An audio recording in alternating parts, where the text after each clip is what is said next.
Anda melihat ini sosok Peggy siapa sih? Kan polisi bilang mereka. Bismillahirrahmanirrahim. Saya akan coba tanggapi videonya pengacara botak ya. Katanya dia bilang si Peggy ini siapa sih? Katanya anaknya jenderal, katanya cucunya jenderal, katanya anak bupati, katanya anak jenderal bukan, cucu jenderal bukan, anak mantan bupati juga bukan, katanya gitu. Katanya apa ya, si Peggy ini apa tadi, katanya ada jenderal yang aktif sekarang. Waktu itu katanya umurnya baru 2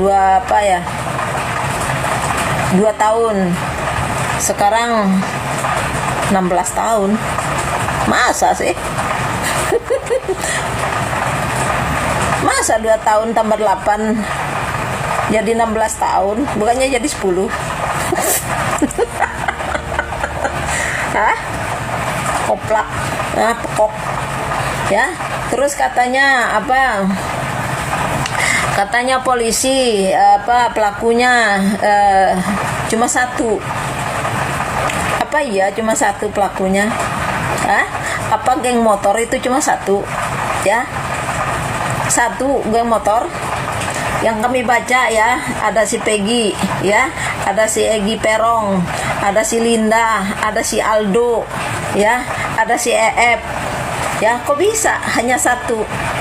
Nah, yang udah di PO aja 3, kok bisa jadi satu ya? Kenapa ya? Kerja sama ya sama pembunuhnya si Pina, atau udah dapat duit ya? Kamu tidak mau mengakui kan kalau si Peggy ini adalah anaknya mantan bupati ya? Ibu bupati aja nggak mau mengakui si Peggy itu sebagai anaknya. Dia mengakui si Peggy ini sebagai anaknya si Cecep ya. Kemarin tes DNA kita nggak tahu ya hasilnya apa sih ya. Kalau sudah ada seorang ibu tidak mengakui anak kandungnya sendiri, apa yang perlu dihormati sama perempuan seperti itu ya? Maka dia akan selalu berbohong sampai dia sekarat ya, karena tidak ada seorang wanita, seorang ibu sekejam itu tidak mengakui darah kandungnya sendiri. Kalau kita bilang si Peggy ini anak Cecep, nggak ada mirip-miripnya. Kalau kita lihat hidungnya ininya mirip sama ibunya bupati ya, mirip banget sama bupati ya. Itu si Peggy ya, yang rambutnya ikal, kulitnya bersih putih ya. Itu geng motor, temannya dia si Egy, si Aldo ya, sama si Linda. Tapi kok bisa kamu bilang ya pelakunya cuma satu? Hah? Sedang di PO ya udah 3. Nah, bukannya Saka udah ngomong ya, yang diperlihatkan oleh polisi itu adalah 3. Justru Saka bilang yang Peggy ini, bangunan ini dia tidak mengenalnya. Dia hanya mengenal Peggy Perong, si Egy, Andi, itu yang dia kenal ya. Kok beda ya, pengacara botak. Terus kamu bilang tadi lebih fokus lagi katanya sama si Peggy, karena Peggy ini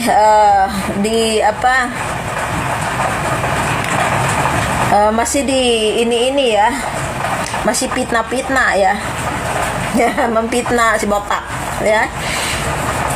Dikira-kira ya, diterawang-terawang kalau saya si Peggy ini katanya punya kelompok, katanya si Peggy ini garis keras, katanya si Peggy ini suka bikin onar di tempatnya.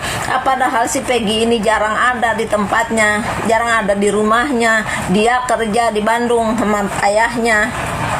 Walaupun ayahnya sudah pindah, bapak tidak jadi mandor lagi, si Peggy ini tetap kerja karena dia harus membayar pendidikan buat adiknya, menafkahi ibunya. Jadi jarang ada di rumah. Kalau kita lihat ibu-ibu kemarin ya, si mama ya ngomong sama polisi, masa sih nggak tahu Pak, Peggy yang ini yang rambutnya keriting, yang kulitnya putih, masa nggak bisa membedakan geng motor sama ini kerja bangunan?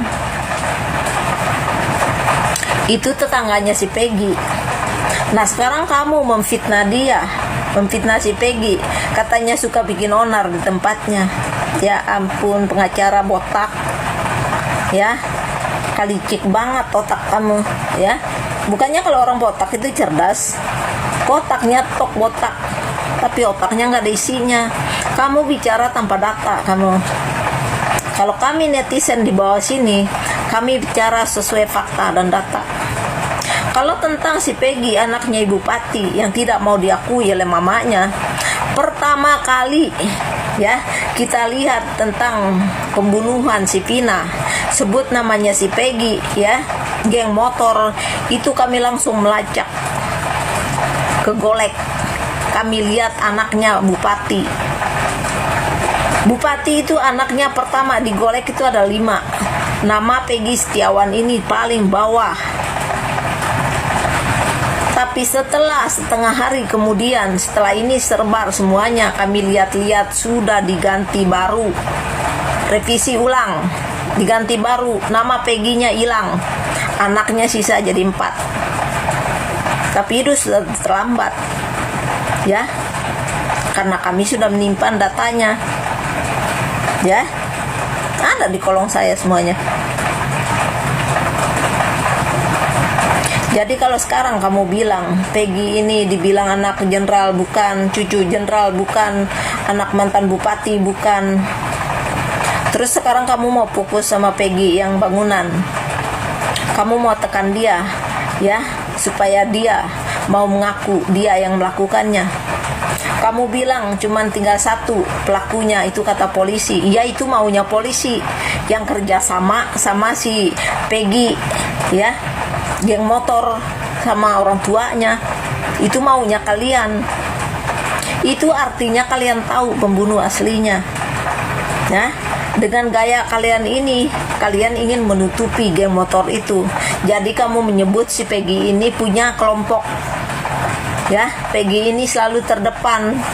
Setahu saya si Peggy geng motor, memang dia geng motornya ya, dia ketuanya.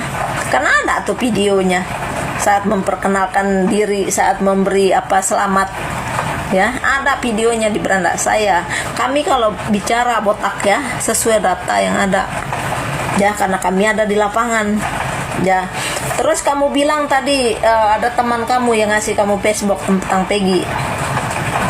Facebook Peggy bangunan dari tahun 2016 kami sudah baca semua statusnya ya, kami sudah baca semua statusnya. Bahkan status Peggy ada yang jadikan gambar baju ya, bikin baju orang ditemplekin itu ya.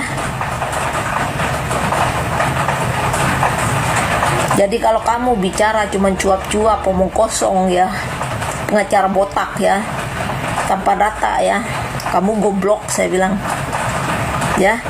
Kamu ingin menekankan Peggy ini untuk menjadi pelakunya ya, karena kamu ingin membebaskan pelaku aslinya. Kalau kami lihat dari gaya kamu, sepertinya kamu kerjasama sama mereka ya, kamu kerjasama sama mereka. Maka saya berharap banget sama pengacaranya Peggy ya, dan kamu Peggy sendiri, kalau kamu bebas nanti jangan lupa ya, jangan lupa ya, kamu laporkan pengacara ini ya, kamu tuntut pengacara ini sampai dia mendekam di penjara ya, karena itu kerusakan otaknya, pemikirannya, hatinya. Dia ingin kamu menjadi korbannya, dia menjadikan kamu sebagai kambing hitamnya. Karena si botak ini sebenarnya dia tahu pembunuh aslinya yang membunuh Vina ya. Saya berpikir dia berkelompok sama orang yang membunuh Vina, makanya dia menekan Peggy ini, bangunan ini, untuk menjadi ini, menjadikan tumbalnya ya. Tapi kamu jangan main-main kamu ya, ini